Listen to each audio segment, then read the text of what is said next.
Histoire du guerrier viking Ragnar Lodbrok. Ragnar Lodbrok est un roi scandinave. Au cours du IXe siècle, il se forge une renommée en lançant de nombreuses expéditions militaires, principalement en Angleterre et en Francie. Bien que de nombreuses sagas relatent ses faits d'armes, il est considéré comme mythique plutôt qu'historique.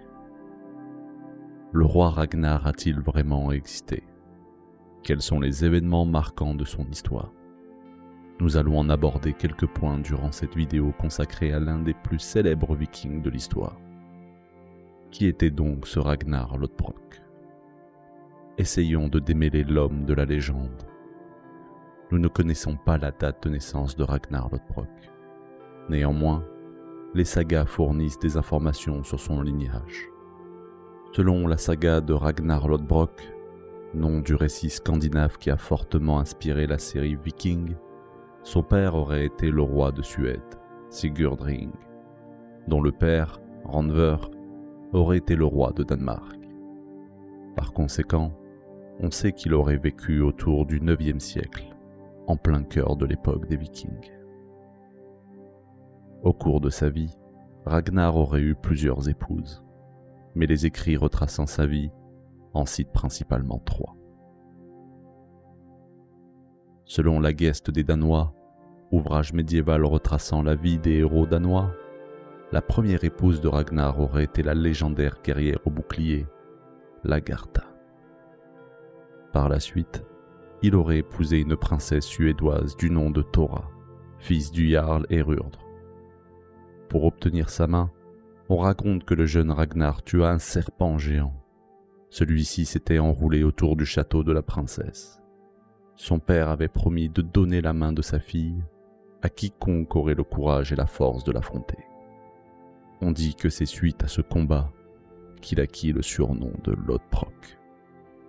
Thora lui aurait donné plusieurs enfants, en particulier les garçons Eric et Agnara, dont les sagas racontent la mort en Suède. Les 2 fils de Ragnar seraient morts suite à une bataille contre le roi de Suède, Estinbeli. Sa 3e épouse, Aslog, les légendes racontent qu'elle aurait été la fille du légendaire guerrier Sigurd. Les exploits du viking Ragnar.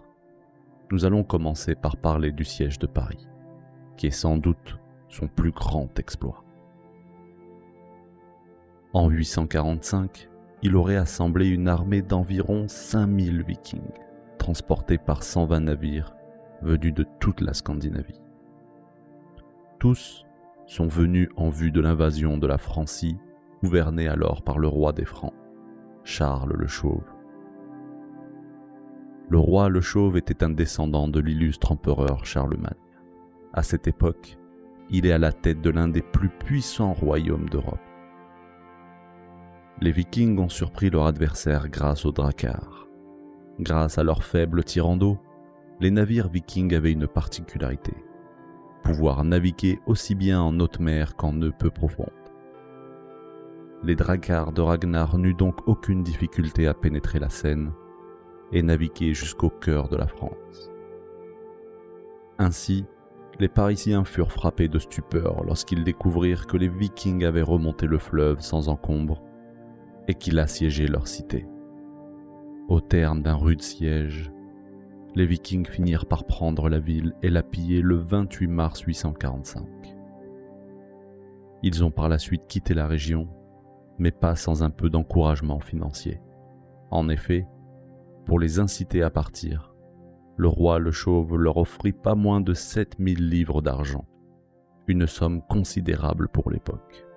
On notera que selon certains historiens, Ragnar serait mort de maladie peu après la prise de Paris, tandis que les sagas islandaises affirment qu'il y serait plutôt mort en Angleterre, après avoir tenté de conquérir ce royaume.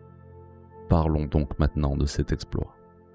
Suite au succès de ses fils, Ragnar aurait développé une certaine jalousie envers ses descendants. Pour redorer son blason et montrer qu'il reste un grand conquérant, Ragnar commença à préparer l'invasion la plus spectaculaire de l'histoire. En effet, pour se garantir une gloire éternelle, il décida d'attaquer le royaume anglo-saxon. non pas à la tête d'une gigantesque armée, mais à l'aide d'un équipage composé de seulement 2 navires. La reine Aslog tenta bien évidemment de le dissuader, mais sans succès. Il débarqua en Angleterre sur les côtes du royaume de Northumbrie, territoire gouverné par le roi saxon Aelle. Après quelques pillages organisés contre les villages côtiers, l'armée de Ragnar fit la rencontre de l'armée du roi Aelle. Au terme d'une bataille sanglante, où tous les hommes de Ragnar furent tués, ce dernier fut prisonnier. Parce qu'il refusait de parler et ne voulait pas révéler son identité, la légende raconte que Ragnar fut jeté dans une fosse remplie de serpents, où il mourut. Avant de mourir, sous l'effet du venin des serpents, il prophétisa la vengeance de ses fils. Cette citation très connue est « Comme les petits cochons grogneront, quand ils sauront combien le vieux sanglier a souffert. » Ragnar a-t-il vraiment existé? Est-il le fruit de la compilation de plusieurs légendes? Est-il, comme certains l'affirment, un personnage créé à des fins littéraires, voire même pour illustrer les glorieuses conquêtes vikings entre le 8e et 11e siècle? On n'aura sans doute jamais une réponse précise. Mais un nom aussi présent dans les sagas ne peut être simplement le fruit de l'imagination des skalds et autres poètes scandinaves.